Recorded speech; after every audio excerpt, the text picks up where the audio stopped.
noticed a mysterious dark floating object following our school bus. 5 hours later, I became one of the luckiest survivors because a witch saved my life. The school bus rattled along the winding road, the wheels humming a monotonous tune as we headed towards Canyon Pass. Charlie, my best friend since the beginning of high school, sat beside me, casually flipping through a magazine. The excitement among the students buzzed in the air, but my mind seemed to be elsewhere. Principal Gary's voice interrupted my thoughts, announcing our upcoming destination. "Hey guys, our next stop will be at Canyon Pass. It's gonna be a long 50-kilometer ride, so please stay seated and behave yourselves." "Yes, Mr. Gary," echoed through the bus in unison. Charlie turned to me. "Ever been to Canyon Pass, Andy?" I shrugged. "Nah, my parents went there once for vacation. I couldn't go. I was sick or something." Charlie nodded, taking that as a no. The bus rumbled on, and as I stared out the window, the passing scenery blurred into a collage of colors. The excitement of the excursion was lost on me, replaced by a peculiar unease. Through the window, I noticed a dark, ball-like object floating just beyond the bus, keeping pace with us. I furrowed my brows, trying to make sense of it. "What the hell?" I mumbled, my eyes fixed on the strange entity. "Hey, Andy, what's up?" Charlie asked, looking up from his magazine. "Look," I pointed excitedly at the dark object. "There's something weird outside." Charlie squinted, scanning the landscape. "I don't see anything, man. You sure you're okay?" I continued to watch the dark object, but it had vanished, as if it had never been there. Frustrated, I turned to Charlie. "I swear there was something there, a dark thing, like a ball floating right next to us." Charlie chuckled. "Maybe you're just tired or something, Andy. Take it easy." I sighed, feeling a mix of confusion and frustration. Maybe he was right. Perhaps it was just my imagination running wild. Charlie, always caring, reached into his bag and pulled out a can of Pepsi, my favorite. "Here you go, buddy. I think you need to take a chill sip of this cold can," he offered with a friendly smile. I accepted the can, the cool aluminum feeling refreshing against my palm. I took a long sip, the familiar taste of Pepsi momentarily easing my unease. Charlie continued, trying to shift the mood. "So Andy, any plans for the summer vacation? We gotta kill the time somehow." As we chatted about our potential summer adventures, I couldn't shake the feeling that something was off. The mysterious dark object haunted my thoughts, leaving me with an unsettling sense that things were not as they seemed. Yet, I pushed those thoughts aside, trying to enjoy the journey to Canyon Pass with Charlie by my side. Little did I know that the strange encounter was just the beginning of a series of inexplicable events that awaited us at our destination.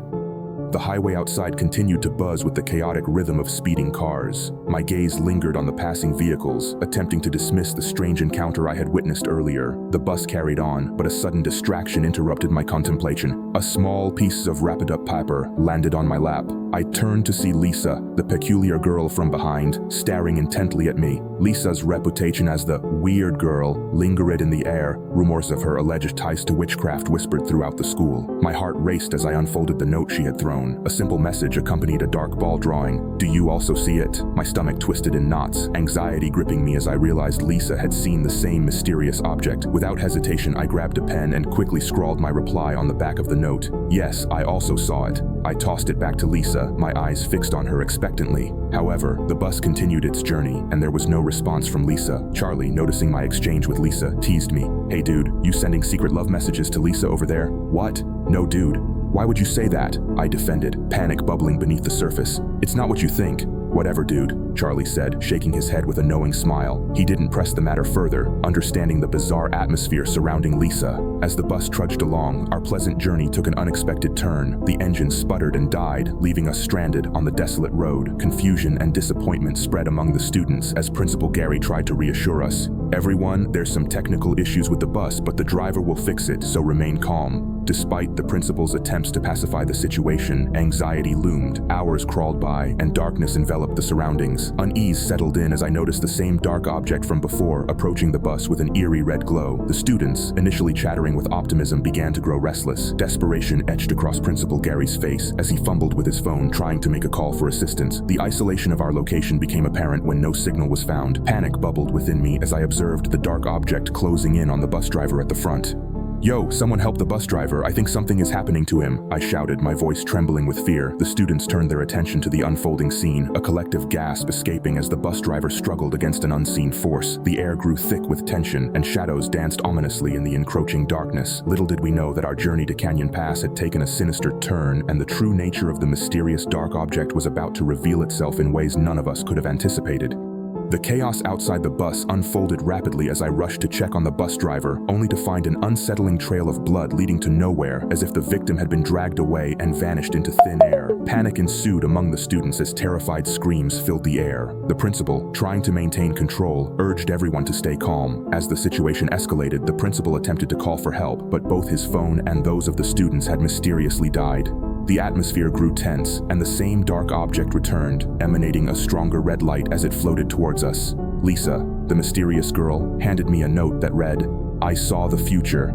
Hide under the bus." Without a moment's hesitation, I grabbed Charlie and dove under the bus, leaving the chaos behind. "Dude, what is going on?" Charlie asked, his eyes wide with fear.